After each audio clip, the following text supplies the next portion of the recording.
இப்ப வாழ்த்துக்கு தேவையில்லை, அந்த பல்லு முளைக்கிறது இல்ல. அப்புறம் இந்த மாடிஃபிகேஷன் இங்க இருக்கு, விஸ்டம் டீத் தேவையில்லைன்னு ஒரு என்வாயரன்மெண்ட் ஸ்டிமுலஸ் ஆகி அது நம்ம குரோமோசோம் ஜெனடிக் மெட்டீரியல் இம்ப்ரிண்ட் ஆகி அதுக்கப்புறம் இன்னரிட் ஆகினால்தான், அதான் நம்ம மரபணுக்களை போய் இந்த இயற்கை சூழல் வாழ்த்துக்கு இதுதான் தேவைன்னு இம்ப்ரிண்ட் ஆகி நேச்சுரல் செலக்ஷன் உருவான ஒரே காரணத்தினாலதான் இன்னைக்கு நம்ம வாழ்ந்துட்டு இருக்கோம். நெக்ஸ்ட் டைம் ஏன் 6 அறிவு மனிதன் மட்டும் தனித்து விளங்குகிறான் சொல்லுக்கு ஒரே காரணம் என்னன்னா, மனுஷன் மட்டும்தான் கருவிகளை பயன்படுத்த ஆரம்பிச்சான்.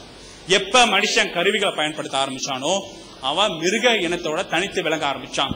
இப்ப மனுஷன் மட்டும் கருவிகளை பயன்படுத்த ஆரம்பிக்கலனா இன்னும் நம்ம காட்டுவாசிகளாக காட்டுலதான் பயன்படுத்துவோம். நெருப்பை எப்படி பயன்படுத்துவது, எப்படி கரிமீன வேட்டையாட அதுக்கு எலும்பை எப்படி பயன்படுத்துறது, சின்ன சின்ன பொருட்கள் எப்படி பயன்படுத்துறது ஒரு தெளிவு அவனுக்கு இயற்கை சுற்றுச்சூழல் ஏற்படுத்த ஒரே காரணத்தின் அடிப்படையில தான் மனுஷன் மிருகங்களுக்கு தனித்து விலக்கி நிற்கிறான். அப்படி வாழ்ந்த மனுஷன் எப்படி கடவுள் உருவாச்சு, எப்படி ஒரு மதம் உருவாச்சுன்னா பயத்தின் அடிப்படையில தான் அவன் கடவுள் இருந்தது. நெருப்ப கடவுளா வணங்கினா, நிலத்தை கடவுளா வணங்கினா, தண்ணி வெள்ளத்துக்கு அப்புறம் பயம்தான் ஒண்ணு பயம். அப்புறம் எது அவனுக்கு உணவு கொடுக்கும் அது ரெண்டும் வணங்க ஆரம்பிச்சான். சூரியன் தெரியும் வணங்குறான், விவசாயம் பண்ணி மணல வணங்குறான், நிலத்தை வணங்குறான், ஒளிய வணங்குறான். ஒளி இப்ப நம்ம சொல்ல பாத்தீங்கன்னா எல்லா மதத்திலும் பண்ண ஒளிதான் ஐதியம், ஒளிதான் ஐதியம்னா அவன் நல்லா தெரியும். சூரியன் இருந்தாதான் நம்ம செடி கொடிகள் குளோரோபில் சிந்தசிஸ் ஆகி விவசாயம் பண்ண முடியும். சூரியன் முழுமை இருந்து போச்சுன்னா ஒண்ணுமே பண்ண முடியாது, நல்லா தெரியும்.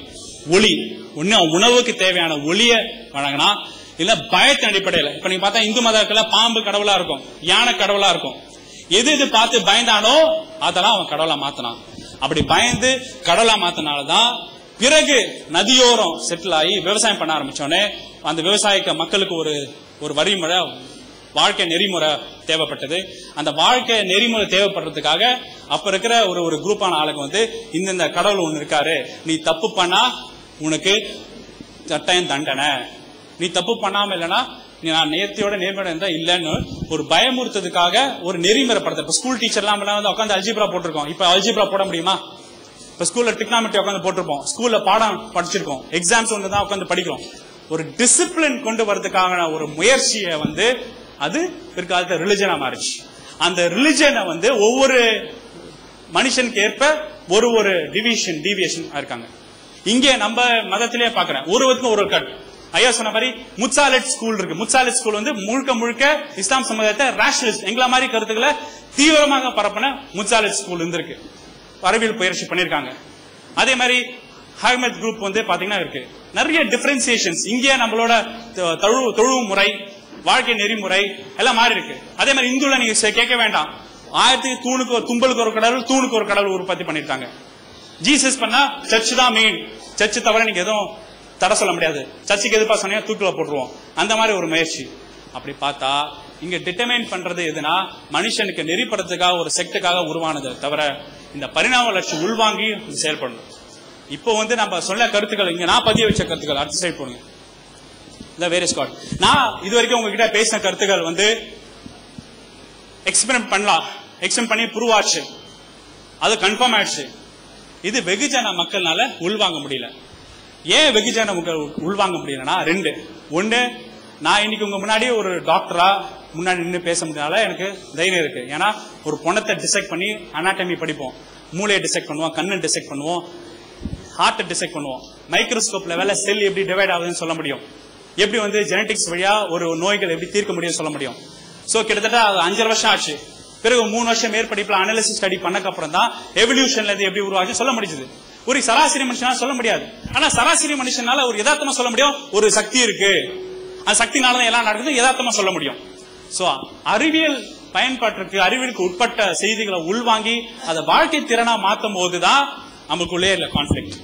சோ ஒருத்த மனுஷன் நிம்மதிக்காகவும் அவன் வாழ்க்கையில அடி மேல அடி வாங்கி அவன் தெளிவு பெறாம இருக்கிற செயலுக்காகவும் ஏதாவது ஒரு நிமிஷனை கிடைக்காதா என்ற தேடல் வேட்டைக்காக உருவான கான்செப்டை நம்ம நிறுத்தி நிலைய வச்சிருக்கோம். ஆனா உண்மை ஃபேக்ஷன் கன்செப்ஷன்ஸ்க்கு இன்னைக்கு நான் உங்களுக்கு ஒரு சின்ன பேர்ட்ஸ் ஐ வியூவா உங்களுக்கு போட்டு காட்டியிருக்கேன். நீங்க சிந்திக்கிறது அதுக்காக நீங்க மதத்தை விட்டு வரணும், உங்களோட கல்ச்சர்ல விட்டு வரணுக்காக இல்ல. இதனால ஒரு முன்னேற்ற பாதையோ, இதனால உங்க வாழ்க்கை பையனோட வாழ்க்கை நெறியோ தடங்கள் ஏற்பாடாம பாத்துங்க. இது உங்க சிந்தனைக்குறி விடைபெறுகிறேன். நன்றி, வணக்கம்.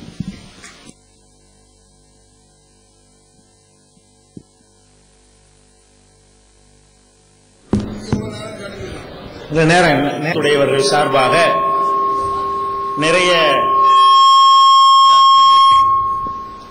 நிறைய வீடியோ கிளிப்லாம் போட்டு காட்டினாங்க. ஆனா ஒட்டுமொத்தமாக நீங்க பாத்தீங்கன்னா நான் என்னுடைய முதல் உரையில் என்ன கேட்டனோ அதுக்கு பதிலே வரவே இல்லை. நம்ம என்ன கேட்டோம்னு சொன்னா, அதாவது பெருவெடிப்புனாலதான் இந்த பிரபஞ்சம் உண்டானது, இதுக்கு ஆதாரமே தேவை கிடையாது, நம்ம அதை மறுக்கக்கூடியவர்கள் கிடையாது. கேள்வி அதுக்கு தான் உள்ள காட்டினாங்க. எது விவாதத்துக்கு உரியது இல்லையோ, எது நீங்க நாங்க வந்திருக்கிற எல்லாரும் ஏற்றுக்கொண்டு இருக்கிறோமோ அதுக்கு போய் ஆதாரம் காட்ட தேவையே கிடையாது. கேள்வி என்ன, இந்த முதல்ல ஒன்னு வெடிச்சிட்டீங்கல்ல, அது எப்படி வந்தது, அதுதான் கேள்வி. அதுக்கு கடைசி வரைக்கும் அவங்க என்ன செய்யல, ஆன்சர் பண்ணவே இல்லை. இதை வச்சு கடவுள் இல்லைன்றலாம் நிரூபிக்கவே முடியல.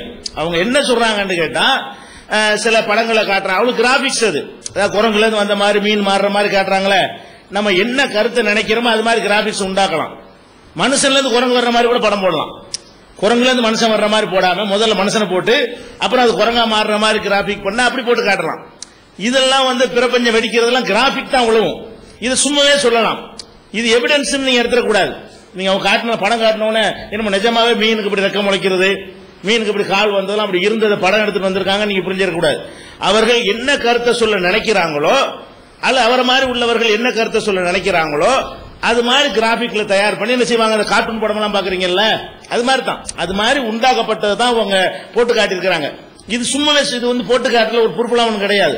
அவங்க நினைச்ச கருத்தை ஒரு பாடம் பிள்ளைகளுக்கு, சின்ன பிள்ளைகளுக்கு வழங்குறதுக்காக வேண்டி படம் போட்டு சொல்ற மாதிரி உள்ளதுதான். மேற்று என்ன தெரியுமா, அறிவுங்கிறது வேற, அறிவியல் வேற. இது அவங்க பகுத்தறிவாளர்னு சொல்லக்கூடியவங்களுக்கு விளங்கவே இல்லை. அறிவியல் வேற, அறிவு வேற. அறிவியலை எப்படி அணுகணுங்கிறது அது முக்கியமான ஒரு விஷயம். அறிவியல் அணுகிற விஷயத்தில் அவர்கள் தப்பு செஞ்சுட்டு கடவுள் இல்லை இல்லை நடைமுறைக்கே வந்துடுறாங்க. அவங்க பேசுனது அப்புறம் என்னன்னு கேட்டா, எதனால உண்டானது தெரியுமா, எதனால பாம்பை பார்த்து பயந்தான் தெரியுமா, எதனால பள்ளியை பார்த்து பயந்து உண்டானதுங்கிறாங்க. இப்ப நாங்க கடவுள் நம்பர் பார்க்காத கடவுளை தான் நம்புறோம், பயந்துலாம் இல்ல. பாம்பை பார்த்துட்டு பயந்தான் சரி, பன்னியை பார்த்துட்டு பயந்தான், சிங்கத்தை பார்த்துட்டு பயந்தான். நாங்க பார்க்காம ஒரு கடவுள் நம்புறோம். அப்ப பயந்துதான் உண்டானதும் இருக்கலாம். பேசிக் அது கிடையாது. அவங்க சொன்னது பூரா என்னன்னு கேட்டா, அவங்க சில அறிவியலை கலந்து, அறிவியலுக்கு மாற்றமானதையும் கலந்து, அதுல இருந்து எடுக்கிற முடிவுகளை எல்லாம் தப்பு தப்பா பண்றாங்க. அதான் அவங்களுடைய பெரிய மிஸ்டேக் என்ன தெரியுமா, உதாரணத்துக்கு எடுத்துக்கிறீங்களேன், அவங்க அறிவியல் அணுகிற விதத்தை தப்பு சொல்றேன் பாருங்க. ஒரு குழந்தைய தீர்மானிக்கிறது ஆம்பளை தீர்மானிக்கிறான், கடவுள் தீர்மானிக்கல, அவன் தான் எக்ஸ கொடுக்கறான், அவன் தான் ஒய்ய கொடுக்கறான் அப்படிங்கிறது இருக்க.